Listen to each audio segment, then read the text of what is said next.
ay galing ho sa task force na binuo para lang ito sa COVID. But there are things which are not included here or needs to be expanded more thoroughly. Then I will discuss it in the second stage of my talk by just answering the questions that have come to me officially, mga sumbong ng tao through text, and there are about 1,000 really. But we, endeavor to read it so that malaman ng tao kung ano ang nangyayari sa sitwasyon natin ngayon. So, basahin ko yung report ng Interagency Task Force for COVID. I'd like to read it slowly so that everybody is put on notice. There is no room for misinterpretation or maybe a double or what you would call, let me look for the word, I forget, but I'm sure it will come back to me. So first, let me read it. Sabi ko para clear lahat. Galing ito sa task force whose actions would govern the behavior of government, pati ako. Ako the president, so it goes to me, then it goes down to the critical persons involved here. And it is Secretary of Defense Lorenzana and Secretary Anyo of the DILG. Then also critical as the mga manager sa ating economy, pati yung nag-i-implement sa actual distribution. Binigay ko kay General Bautista. Retired na yan sila lahat, all civilians. But I have to have the critical mind of a military sa itong pera. Pag marami yan, pati ako kaya ko yung intindihin about the economy, but yung implementasyon at pagpaunawa kung paano ito gawin, I have faith in these three guys, and I would like them to proceed in a manner that they were trained to act and think. And that is a military trained mind. Our resources through the Bayanihan Heal as One Law has been mobilized, implemented. Yung iba nakatanggap na, yung iba wala pa. So as I go along, try to understand what I'm saying. I am reiterating that our most vulnerable citizens, especially the poorest of the poor, must receive the government's assistance immediately o hindi patayan sa gutom. Alam ko na we cannot just focus or zero in itong the poorest of the poor. It's actually bloom ito something ginagamit sa politika, mga politiko na will go for the poorest of the poor. Pero yan talaga ang totoo. Marami ang may gusto. I will discuss it when I reach the point raised by Governor Remulla of Cavite, which I think is valid. We'll try to remedy whatever kung may pulot pa tayo sa daan. The economy is not moving, stand still, so wala tayong kita. Ang ginagamit natin, ito na yung nireserba natin na pera. Ang pinagyayabang ko na may pera tayo, it's 300 billion. Mabutit na lang nandyan talaga. Kaya kung hindi, kung minaldas ko yan ng mga project na karamihan naman kukurakot, mas mabuti pa, sabi ko, na itong pera na tinago ni Dominguez, pero may order na tipid ka talaga, tipid tayo. Hindi natin ito pera, tipid. So that's what we do in the cabinet. I am really, alam nila yan, and you can ask all of them. Allergic ako sa paghingi na ng pera ang project ng mga cabinet members. Yung iba, hindi ko talaga pinipirmahan. Ayaw ko lang sabihin, may iba dito involved sa 270 billion. Sabi ko kay Mijaldia, kindly tell the cabinet member that I am not signing his program. Not because I do not trust him, but talagang isali na lang natin sa lahat kasi kukulangin tayo. Tapos yung poorest of the poor, yun namang hindi poorest of the poor, magrereklamo yun kasi sila, yung minsan yung nang umuupa lang ng bahay, kumikita ng buwanan. Yung poorest of the poor, yan yung araw-araw na hindi makakain kung hindi makatrabaho or wala ng trabaho. Ito namang ang tawag natin na sa middle income, yung kanila, nakaupa lang ng bahay na medyo maganda sa subdivision, then may kunting pera sila para dideposito nila for the rainy days. Now, what is really very sad is that the rain has arrived. Yung save a penny for a rainy day, dumating sa ating generation. Hindi natin gusto yan. Ayaw kong magkulong ng tao. It gives me nightmares thinking, kaya pumayat. Kasi ako, nagising ng gabi, pag umihi ako, hindi ako bumabalik sa kama.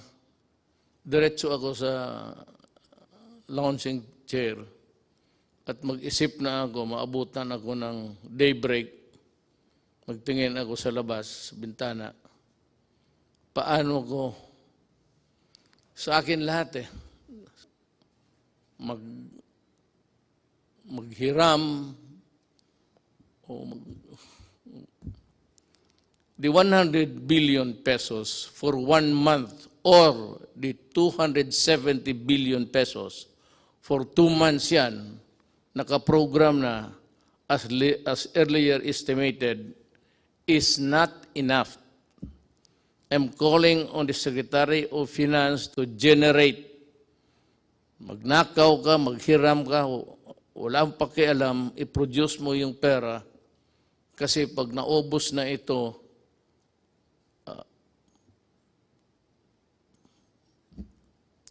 hindi ko malaman. Itong COVID na ito talaga yung tunay na at the start sinabi ko sa inyo. Bantay kayo dito, bantay tayo. Talagang yayariin na itong COVID na ito. It might not really cripple a country, but it will, of course, cause a sadness and fear kung paano tayo makaraos dito. We are exploring options to adjust our budget. Yung budget na yung earlier na budget, wala pa yung COVID. Sinabi ko, bawasan na lang yung iba or totally ilaglag mo na lang yung project na yan, iligay mo dito kasi ang unahin natin, ang tao, ang tiyan. Kasi pag wala nang kinakain, a human being can be violent. Especially makita niya yung mga anak niya, wala nang kain, nag-iiyak siya, maghingi ng gobyerno, tapos wala na akong maibigay at maubos yung bigas natin. Parang hindi lang ako, lahat sa buong mundo. Kami yung in charge sa gobyerno. Yun ang problema namin. Problema ko, problema ni Trump, problema ng lahat. Kasi yung economy nila, pareho man tayo lahat. Walang kita. Puro gastos na lang. Wala nang kumikita araw-araw na magbayad ng buwis, magbayad kung ano-ano. That is income for how it would impact on our GDP. Yung GDP is just yung income ng ekonomiya based on the income ng gobyerno. That's what it's all about, actually. So, ang gobyerno kasi cannot print so much money. Hanggang ano lang ang value ng ating economy that is equal to your value, how much money you can print, how many trillion or billions are you allowed. Yan ang economy mo. Hindi mo sabihin na, mas malaki yung iyo kasi mas malaki yung sa Amerika. Sa Amerika naman, may lahat may trabaho. Lahat nagbibili ng eroplano, bala, kasi gusto ng gulo. Ang gulo para kumikita. Well, okay, if you look at it that way, well, they want wars to continue so that they will earn, so that yung bala nila, baril nila, yung mga kanyo nila, mga eroplano nila, bumibili tayo para, kagaya nitong atin ngayon,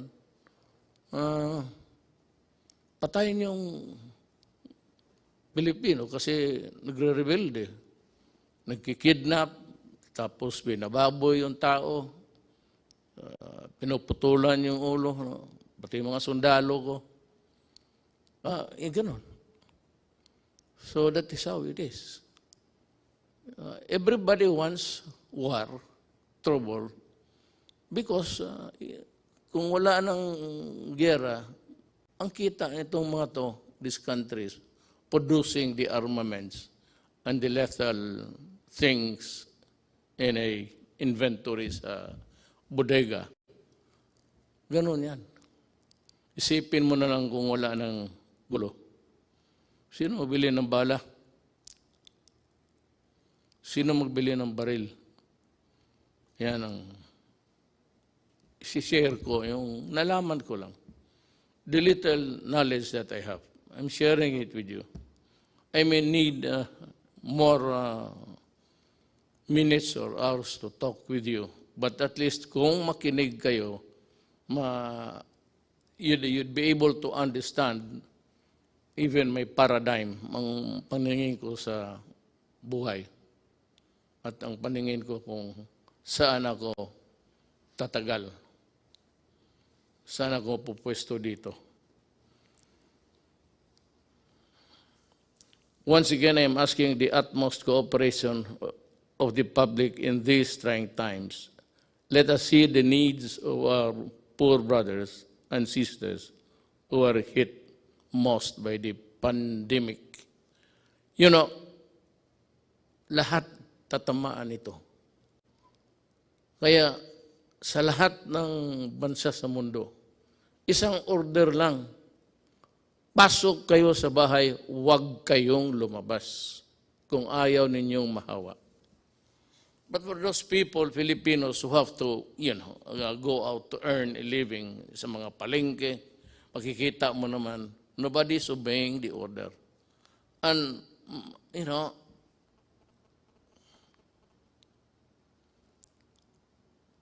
the devil and the deep blue sea ako eh. Paano, ibawal ko, huwag silang magtrabaho, lumabas, hindi kakain yan. Mabutit na lang nga, hindi na humihingi sa iyo. Pero ngayon, kung talagang higpitan mo, which is really the advice of all governments, lahat ng gobyerno, ito ang sinasabi. Go inside your house and lock it and do not come out until the pandemic is over. When? I do not know. Ano ba itong, bakit ba itong gobyerno na to hindi niya ma-solve?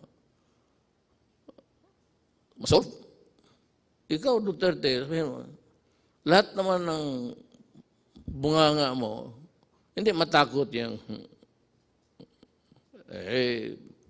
halos in order patay pati isda. Wala kang magawa nito, hindi mo matakot ang COVID ho is science. Period. The reason why we are ordering you inside the house is also science. Period. Hindi ito kalaban na galing sa it's a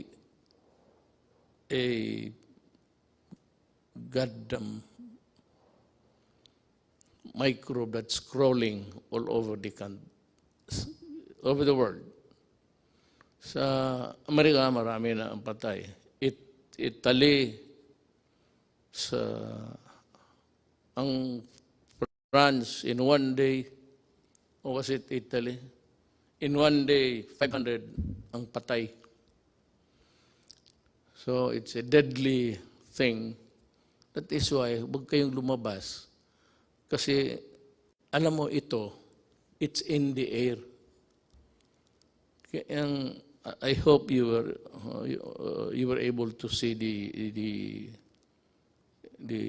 Japanese experts science paano mag-transmit. Kung kaharap ka lang ng ganun dito, less than 10 feet away, then I sneeze, mag-atching, mag-ubo ako. Tapos tinignan nila sa infrared, pinatayin lang yung ilaw, tapos tinignan nila at tapos naglagay sila ng dami. Pag makita natin, nakita ko this morning, early, paano lumilipad yung sumasama sa hangin. Kaya mag-mask kayo. Kasi pag nahigop mo yan, it's in the breath. Lahat naman tayo humihinga. Pag nandiyan ka, less than 10 feet, may hangin, dadalhin yung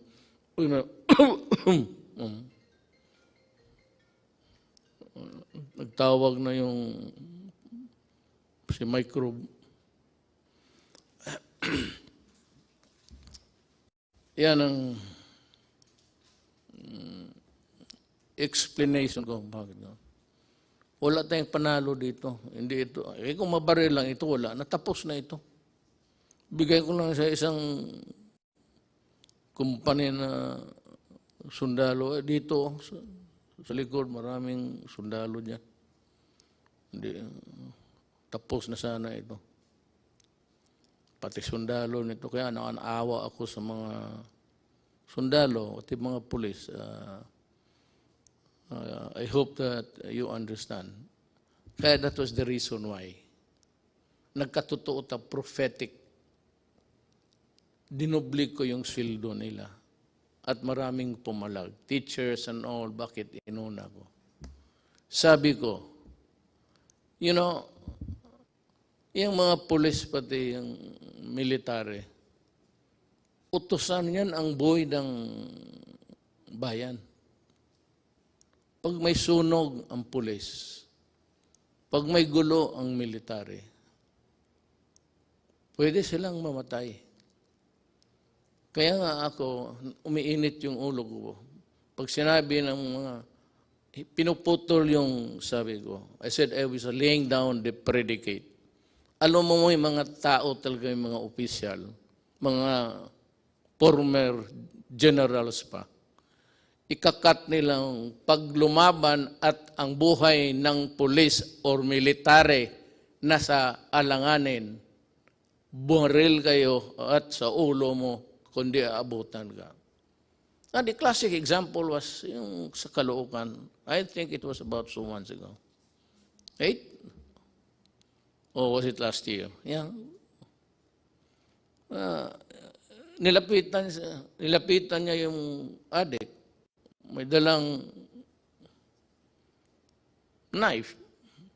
Lumapit ang pulis. Lumapit rin, lumaban. Naunahan pa ang pulis na saksak, patay. Ayaw ninyong maniwala na ang adik sira ang utak para mo tinapakan mo yung sarili mong utak at binalik mo sa ulo mo. Puro ulol yan. Kaya lahat naman ng pumasok dyan, talagang ulol. Kaya magmanaalanganin yung gobyerno. I will not allow na mamatay yung puli o sundalo o civilian tapos mabubuhay itong mga kriminal, mga adik. Ngayon magsabi kayo, COVID ngayon, quarantine, magnegosyo kayo.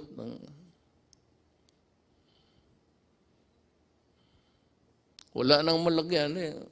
Nandiyan naman yung Manila Bay, tapon mo lang. Tataba pang isda dyan, totoo lang. At sasarap. Sinabi ko na sa inyo, huwag. No, ngayon, it's a thing which is, I said, rampaging all throughout our country. And every country for that matter. Huwag ninyong subukan ang gobyerno kasi pati ang gobyerno desperado na. Ako desperado na rin. Sabi ko nga, nakatutok ako sa bintana. Makita ko na lang kaya may tulog ako.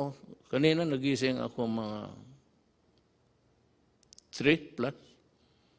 Pag 2 beses ako before getting to bed, and once, talagang mag-ihi ako 1 beses, umaga. Yung gabi, no, magising ako. Nakatutok ako sa madilim na langit. Well, it's a private thing, but nagdadasal ako.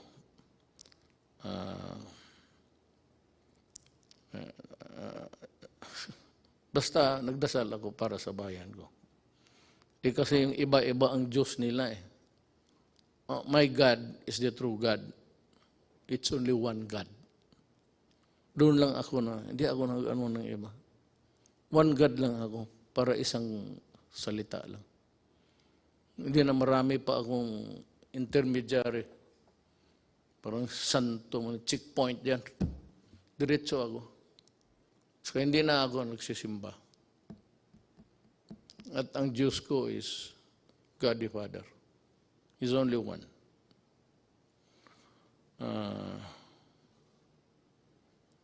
To my fellow, to my brothers and sisters, especially those who have more in life, baka makatulong kayo sa extent ng financial assistance. Kung hindi mo na masyado kailangan at alam mo na may minagugutom, bigay mo na lang para hanggang maubos ang may border yan eh. Tulong mo hanggang dyan lang. Ang gobyerno, ganun. I would like to be honest. Ang 100 billion pesos per month, 300 yun. So, ang 100 billion pesos budget or 270 billion pesos for 2 months as they are estimated. Hindi talaga tatagal yan. It's like water, spring. Ewan ko itong Pasig River, how long it would. But long after wala na tayo, siguro yung Pasig nandyan pa yan.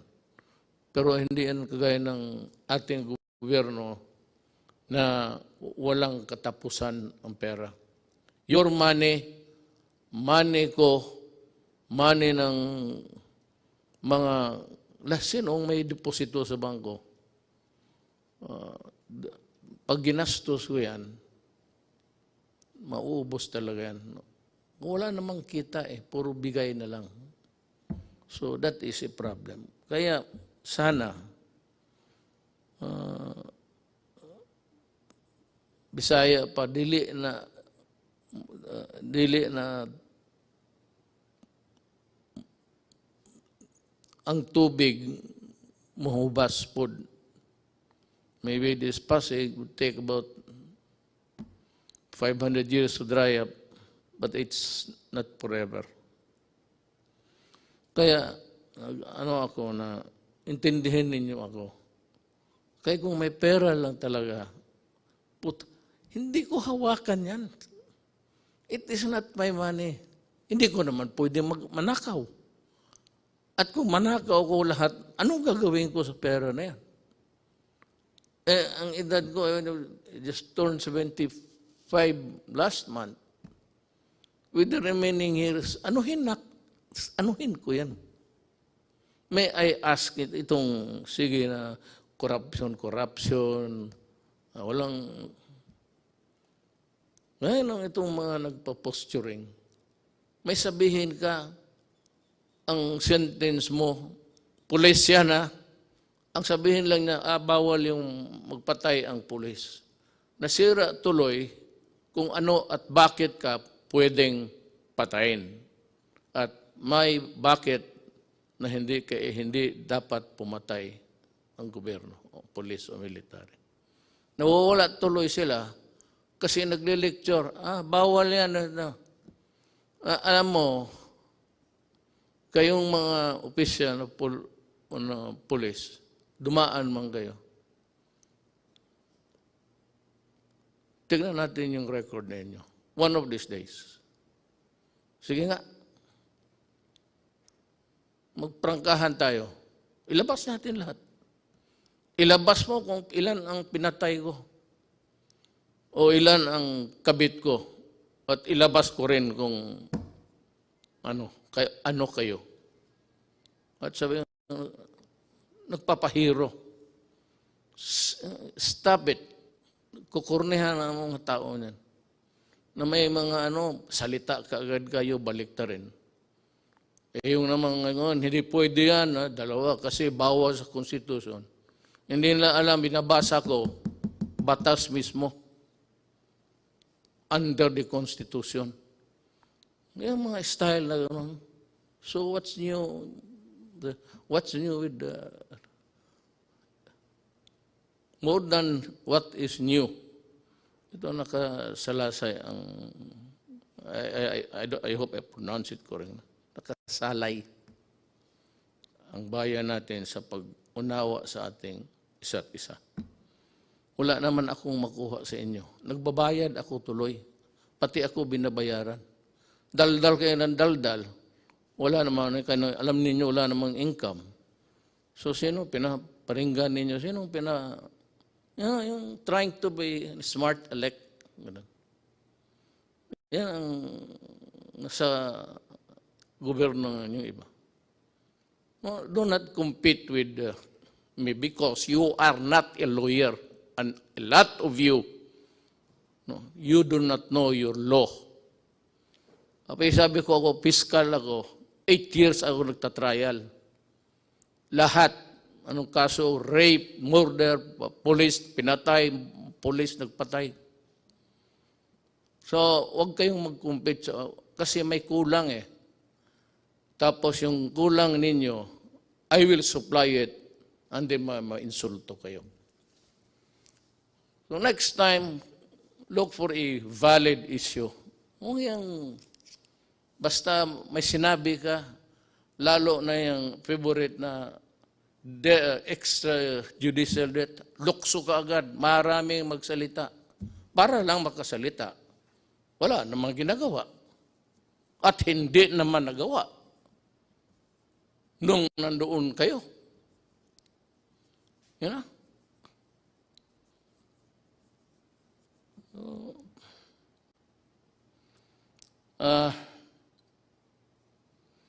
Let us take this problem one at a time. Ngayong itong buwan na ito, tutok lang tayo dito. Meron yung one ka-program for the next month.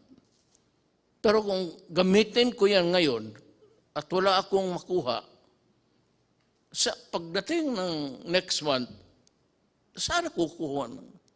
Sabihin ng Kongreso, binigyan ka na nga namin ng bilyon-bilyon. Yan ang bilyon-bilyon. Ang ginastos ko naman, sabi ko, at yung mga tao na humahawak din, mga military, ano yan, military na nakita ko, mayor na may prinsipyo at so, buwan-buwan lang tayo, ha? We are also trying to perfect this. Kung gusto lang natin, pero ang buhay kasi ganun. Gusto ko bigyan yung poorest of the poor, which is the popular cliche o politician. Nandiyan kami sa inyo ka poorest of the poor. Patignan mo kung nandiyan na sa pwesto. Poorest of the poor, kayong panahon nila, nakita naman ninyo, anong ginawa? Anong ginawa nila? Nasa gobyerno, itong madadaldal, nasa gobyerno nakita mo. O nagsuporta ng gobyerno na yun. Tatignan mo. Ngayon tapos, marinig ka na ano dito, nagpapaiwan mo na House Duterte, patayin si Duterte. Ito si, narinig, mabutit na lang nandyan si Attorney Pamatong. Sabi niya, dyan sa Facebook ba yan? He declared himself that I am the duly elected President of the Republic of the Philippines and I am ordering the military to arrest Duterte and to, sabi ko, tinanong ako ng staff dyan paglas, anong masabi mo sa sinabi ni Pamatong? Sabi ko, tama siya. Tama talaga siya.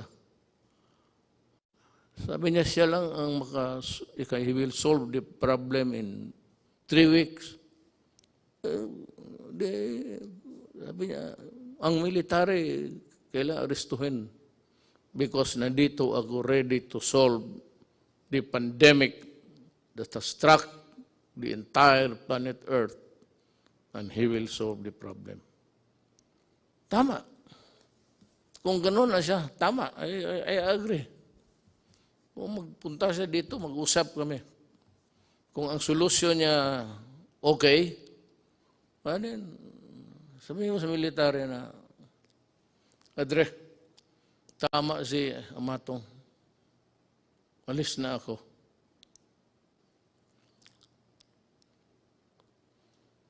Yung private sector, kung makatulong lang kayo. Alam mo bakit?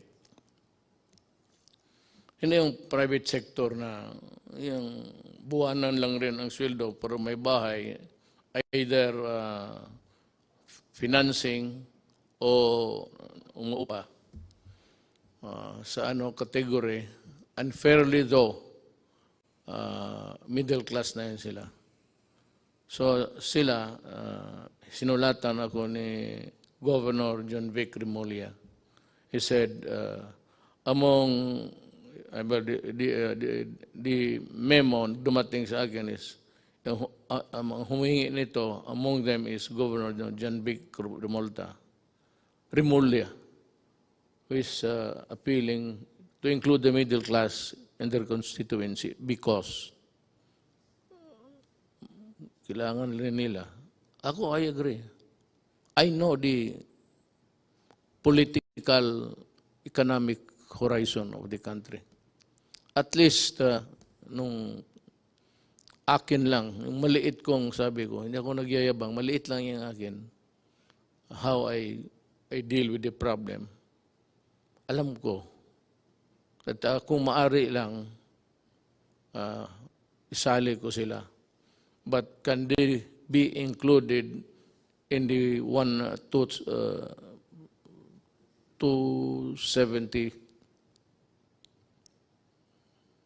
next month?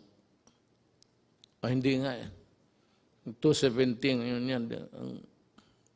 300,000 minus 270. Yan ang maiwan. Kasi, yung sa estimate namin, hindi nga namin sila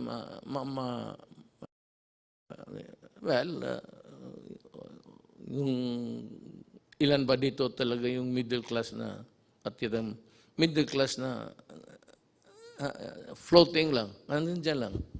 May, just making what's tapos to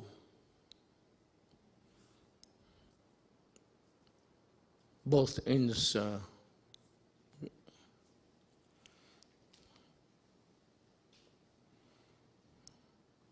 alam mo, ang sagot ko kasi dito, sagutin ko na lang. Ang solusyon nito is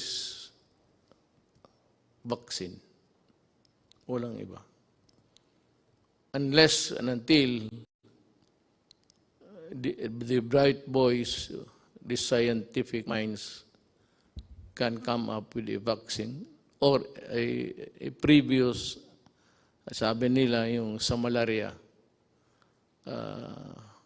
I remember yung tatay ko. May tinamaan ng malaria yun eh. Panahon ng gera. Kita ko siya yung mag-shake, para talagang, parang addict. Ano yung anti-malaria, I remember. But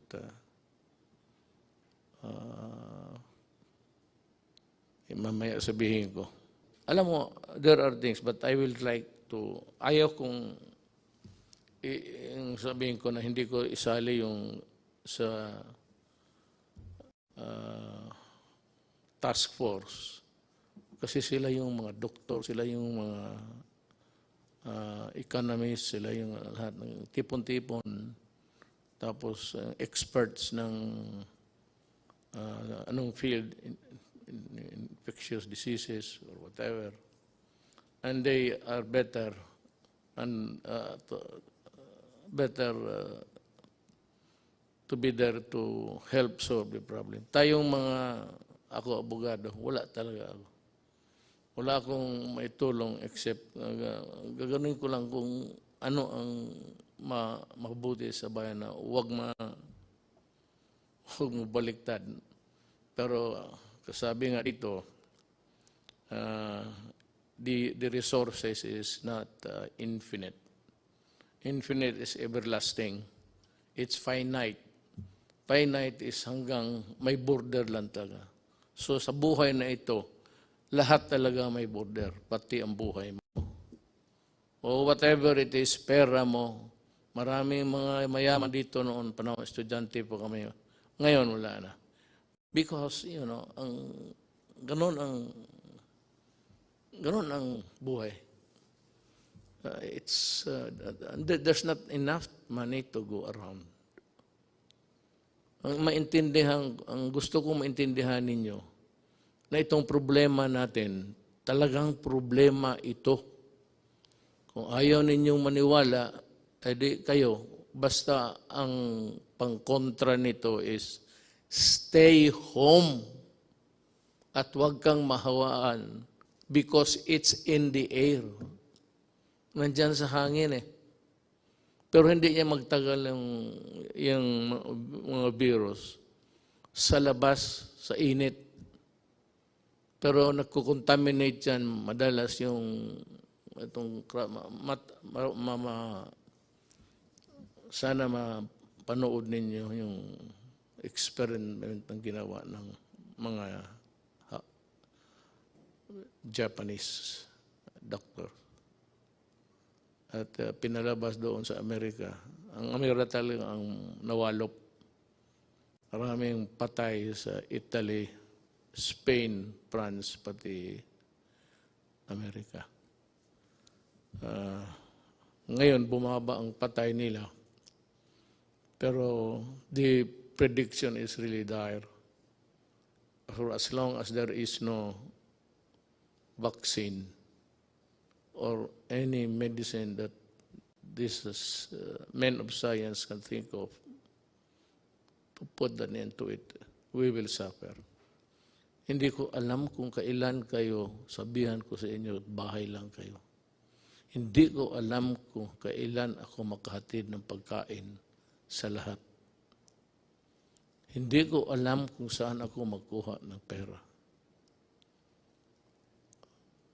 Hindi ko alam kung ano ang ipagbili ko na kung may magbibili.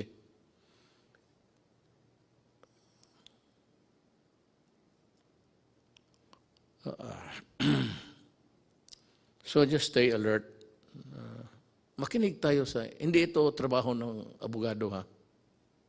Trabaho ito ng mga medical experts pati men of science. Hindi, kami, I just happened to be here. I just happened to be here. To my chagrin, maybe. Bakit sa panahon ko tumama itong mas matindi ito sa gira. Walang kalaban eh, hindi mo makita.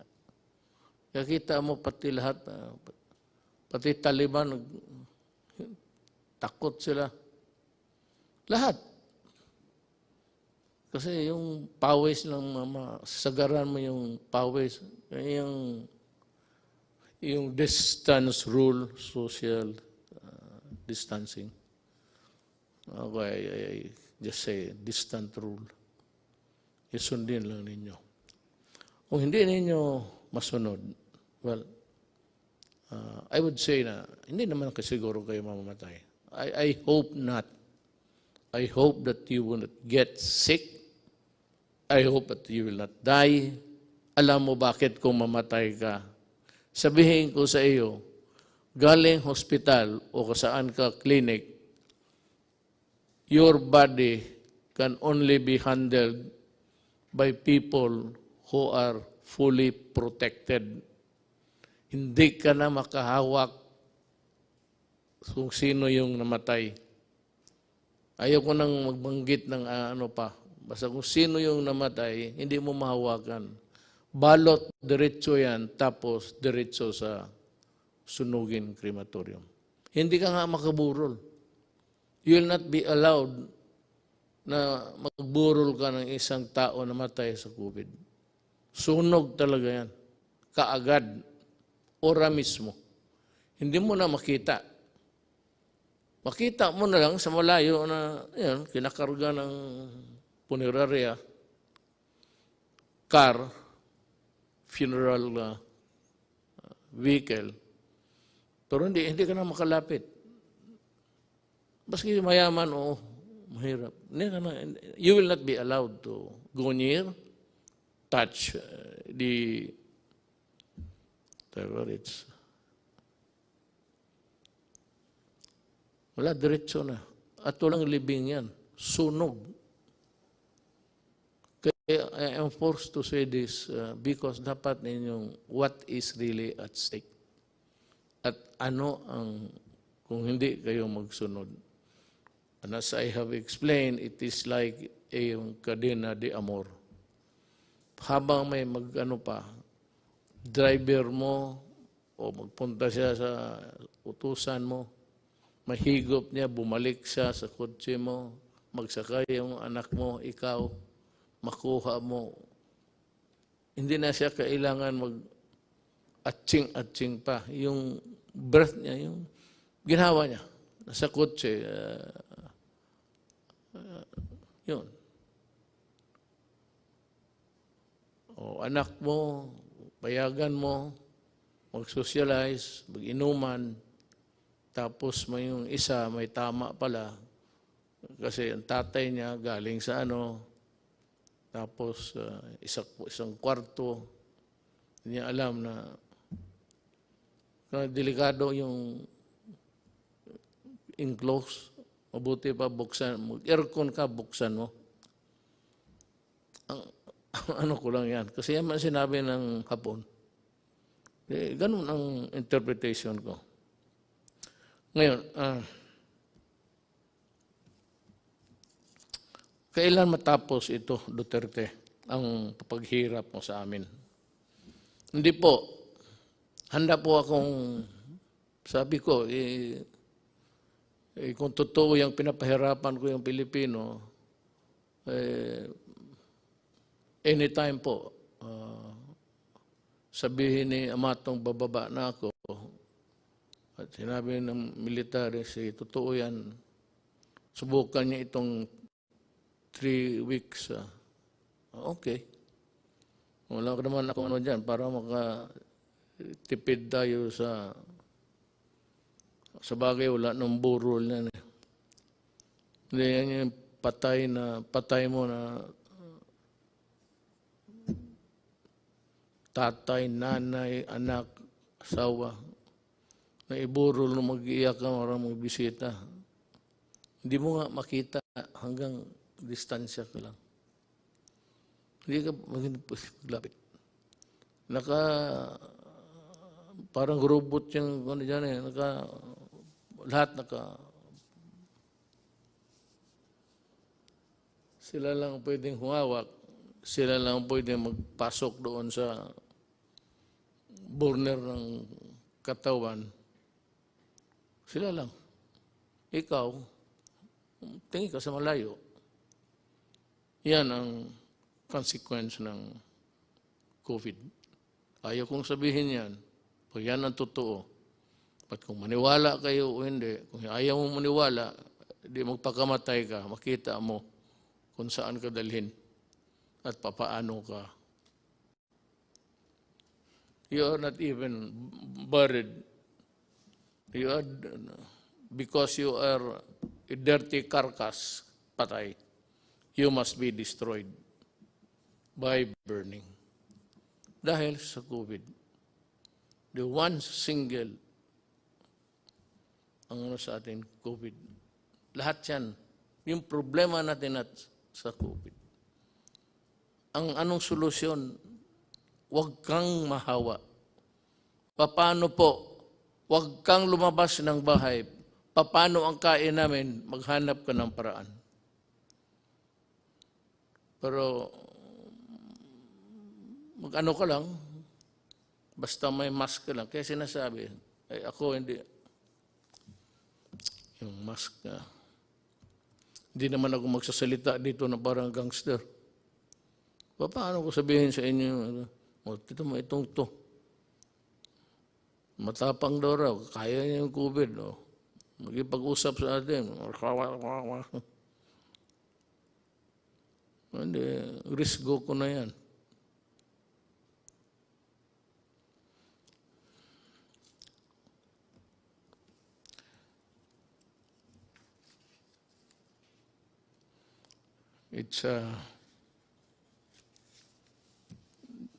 It's this being the Holy Week, I am calling on the nation to come together this Holy Wednesday afternoon and pay tribute to the indomitable spirit of the Filipino and unite in one prayer to God to fight our common enemy. Magdagdag, nag-improve ba tayo? I really do not know. How many died today? I have no, hindi ko alam kasi per ora yan eh. Pero sana, well, ang ano lang nito, God is the only one who can really solve the problem for us. Ang tulong ba sa inyo ay sapat, kayong poorest of the poor, at kayong mga, well, I would say you have to consider us also as poor because yung deposito namin, yung aming pera, may border rin ito, ang bulsa. Hanggang dyan lang ako. Kaya na-discuss ko sa inyo. Pero kung pagkain, may makain ba tayo? Bigas, I will try. I will try. Maghanap ako paano ang paraan. The greatest danger dito is doon tayo bumibili sa kanila. Ayoko lang sabihin I do not want to mention the country. But kung sabihin nila, alam mo, sabihin ko, magbili pa ako kasi maubos na. Sabihin nila na, sorry, ito, hindi namin alam kung gaano katagal to. Mag-i-reserva lang namin. Maya na pagkatapos sa COVID, pwede kang pabilihan ito. So, kailangan ng categorical statement from me coming from the Interagency Task Force. Ang lockdown, wala talagang solution. Pero kung ayaw ninyong maniwala, take the risk. May mga tao rin talaga, alam mo sa totoo lang, I'd want to be, hindi ako nagbabastos ng tao. And just trying to explain to, sinishare ko nga sa inyo kung ano ko yung nakuha sa buhay, na pag-aralan ko sa buhay. Not necessarily sa eskwelahan. Alam mo, kung magdating ito, talagang maging crisis, hawa dito, hawa doon. Yung SARS, hindi nagtagal, tinignan ko, marami namatay sa iba. Pero dito, wala masyado. Ang sabi ko lang, I am not posturing a position here. Baka talagang mali ako.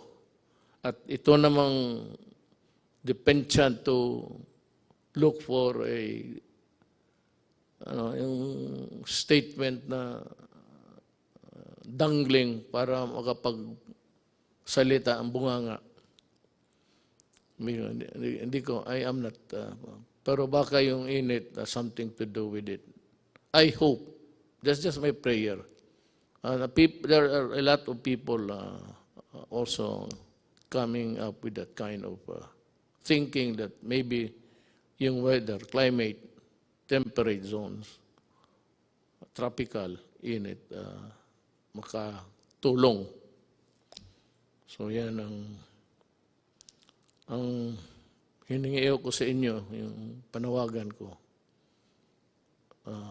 Be patient at intindihin ninyo kami sa gobyerno. We would appreciate it. Yung ano lang, mag-intindi lang, patient, huwag kayong masyado. Total, kung sabihin ko na talaga na wala na akong magawa, then magplano ka na kung anong gusto mong gawin. When the resources are all exhausted and the pandemic would claim millions of lives, I hope really and I pray that it will not. Pero kung ganon, wala na akong magawa. Malapit na.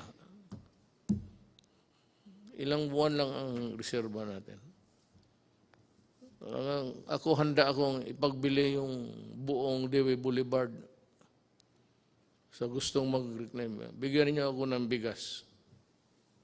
I-approve ko yung, kasi hindi ako pumayag na mag-reclaim because reclamation sa Manila Bay would trap is environmentally mag-collapse ang Manila. Tapos there will be I would say, may mga syudad na bago, mga apartments, mga high-rise.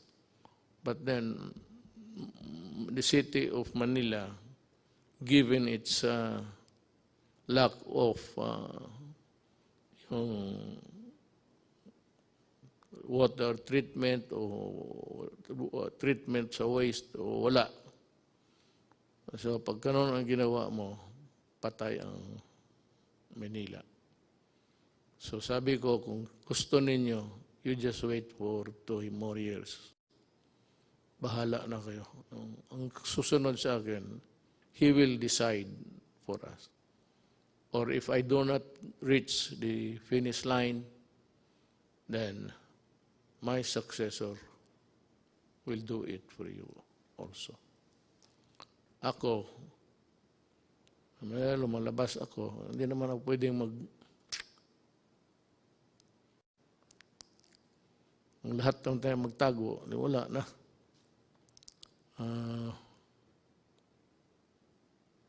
I have also to magsusugal rin ako.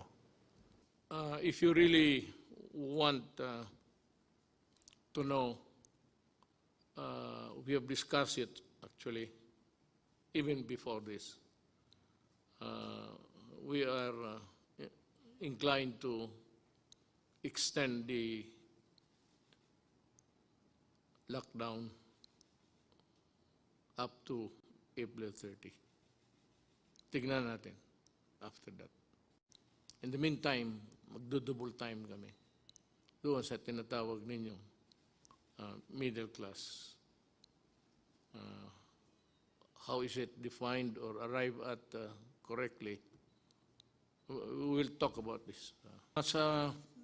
I address myself to the people who have the money now to help, pati yung mga employers. Alam mo, tulungan ninyo ang gobyerno, ang bayan natin. Kasi pag bumagsak ang gobyerno, bagsak kayong lahat. Pero sabi ko nga, I end this with a prayer. Gusto ko lang masabi rin ang ano nga sa utak ko para maintindihan rin niyo ako. At sana next time I would talk to you, baka mag-improve na ang situation. Whatever be the correction, kung makorek itong, it's an anomaly sa ating buhay sa mundo. May ganon eh. So, if it can be corrected, lahat naman tayo, we only live if it's time. He created the world, planet Earth, and if God wants it ended, so be it. Salamat po.